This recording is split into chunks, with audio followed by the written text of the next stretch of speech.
para doon sa mga gumagamit ng tollways, meron na silang isang account, tapos isang RFID tag na nakakabit sa vehicle mo. Sa Hulyo, isang RFID na lang ang gagamitin sa mga expressway ng SMC Tollways at Metro Pacific Tollways Corporation.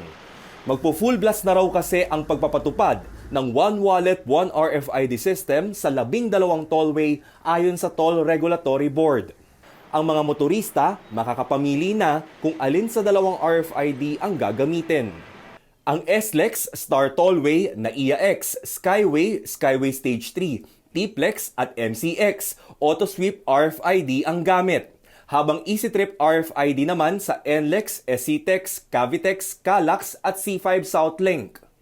Kasi ngayon po, kung naroon ka sa kabila sa NLEX or MPTC side, kailangan meron kang sarili mong account doon. Tapos sa San Miguel side, meron ka rin AutoSweep at saka yung isa. So ngayon, isa na lang. Isa na lang ang wallet mo, tapos isa na lang RFID. Sisimulan sa Miyerkules ang mga test run para sa sabay-sabay na gamit sa Hulyo. Parte ito ng layuning gawing cashless ang mga transaksyon sa lahat ng tollways sa bansa. Mawawala rin daw ang pila sa mga toll plaza. Libre ang registration at via online na lang. Di tulad dati na kinailangan pang pumila para makapagpakabit ng sticker. Hindi mo na kailangan pumila along yung dati nating sistema na pupunta pa tayo dun sa mga stations. So nakita namin yung problema dati nung mga nakaraang administrasyon. Welcome naman ang magiging bagong sistema sa mga driver na tulad ni Nelson at Dennis dahil mas madali na ang pagpapaload. Para sa akin po, okay po yun.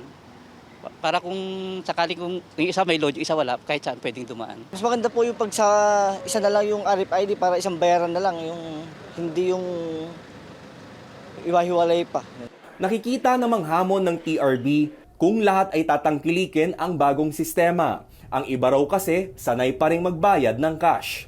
Para makaengganyo, hinihikayat ng ahensya ang SMC Tollways at MPTC na magbigay ng marketing incentives gaya ng giveaways at discounts.